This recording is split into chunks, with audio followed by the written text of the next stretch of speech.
بسم اللہ الرحمن الرحیم، اللہم صلی علی محمد و آل محمد۔ آپ دیکھ رہے ہیں فیض حسینی ٹی وی۔ میں طالب علم ہوں حرف و عدد کا، گلفام علی حسینی۔ آج بات کروں گا سن عیسوی 2023۔ یہ 2023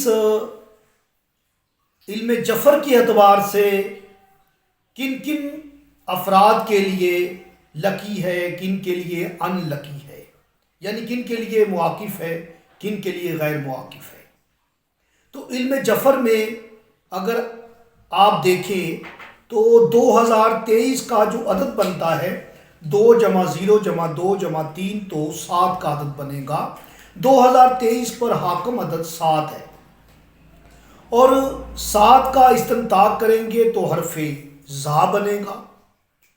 یہ حرف ذا کی حکومت ہے 2023 پر۔ اس حرف ذا جب ہم اسے علم جفر میں دیکھتے ہیں کہ حرف ذا اپنے احصار میں کن کن حروف کو رکھتا ہے اور کس کے لیے یہ مواقف ہے، کن کے لیے غیر مواقف ہے، تو آپ کے لیے بہت ساری ہم نے محنت کی۔ انشاءاللہ تعالی ہم 28 حروفوں پر ویڈیو بنائیں گے۔ ہمیں کمنٹس میں ضرور بتائیے گا۔ جن کا نام الف سے بنتا ہے ان کے لیے آج کی ویڈیو ہے۔ علم جفر میں جن کا نام الف سے بنتا ہے ان کے لیے انا غرور کا سال ہے، یعنی ان کے لیے یہ ایک سخت سال ثابت ہو سکتا ہے۔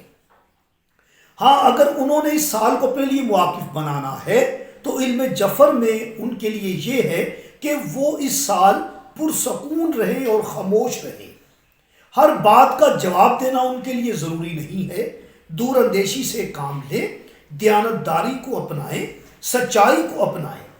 ان کے سر درد، نزلہ زکام، چوٹ، زخم لگ سکتا ہے اس سال، تو ضرور احتیاط کیجئے گا۔ جب بھی سر میں درد ہو، زکام ہو تو آپ فوراً ڈاکٹر کی طرف رجوع کریں اور احتیاط کریں۔ ہم انشاءاللہ تعالی باقی حروف پر بھی ویڈیو بنائیں گے۔ مجھے اجازت دیں۔ اللہ نگہبان۔